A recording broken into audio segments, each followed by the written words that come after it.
धेमाजि जिल्ला दुलाराय बर' फरायसा आफादनि खुंगा 30थि बोसोरारि जथुम्मा खुंनो लाहार फाहार। सानजारि नोगोर सिमेन्ट सापरिनि समखंनि रंगमन्चआव बोहैथि दाननि 28 आरो 29 खालार खालि साननैनि हाबाफारि लानानै धेमाजि जिल्ला एबसुनि 30थि बोसोरारि जथुम्मा आरो लोगोसेनो सिमेन्ट दख'रा एबसुनि 34थि बोसोरारि जथुम्मा खुंनो थाखाय बानजाय आफादा गोख्रोङै खामानि मावबाय थानाय जादों होनना मिथिहोनायजों लोगोसे माराथन खारनाय आरो बुलुर गेलेनाय बादायलायनाय हाबाफारि लानाय बाथ्राखौ बानजाय आफादनि मावफुं आफादगिरि मलेन्द्र नार्जारिया फोरमायो। खौरां नायगिरि रायजो राजा बिथांमोनखौ गोसो गोरबोनिफ्राय खुलुमग्रोनाय जासिबाय।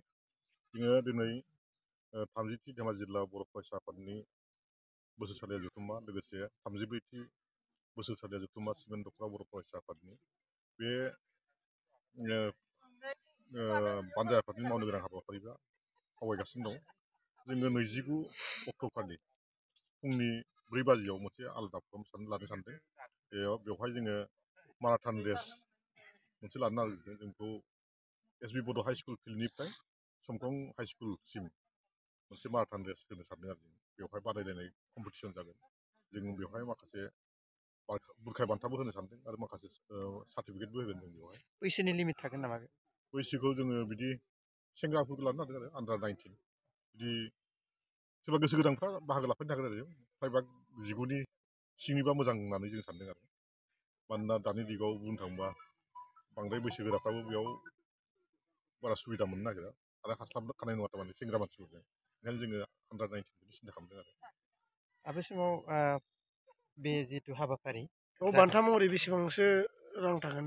बान्था हिसाबै जोङो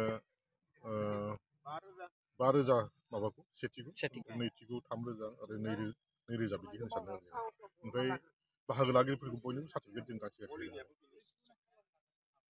माराथनजों लोगोसे मा मा गेलेनाय आयदाफोर लाफानो सानदों बे जथुम्मायाव? ओरैनोथ' माराथनजों लोगोसे जों भलिबलनि खोथाखौ सिन्था खालामदोंमोन। दा बेवहाय बेसेबां आवगायनो हायो बेखौ फाइनाल बुंथ'नो हायाखै। माराथना खिन्थु कनफार्म जों बेखौ बानजाय आफादनिफ्राय माबानानै लागोन आरो मुं थिसननायनि जिथु थि खालामनाय जाबाय नामा? मुं थिसननायनि हाबाफारिखौ जोङो अनलाइन मोनसे माबाना होसिगोन, कन्टेक्ट नम्बर मोनसे होसिगोन, बेयाव जगाजग खालामनानै मुं थिसननो हागोन आरो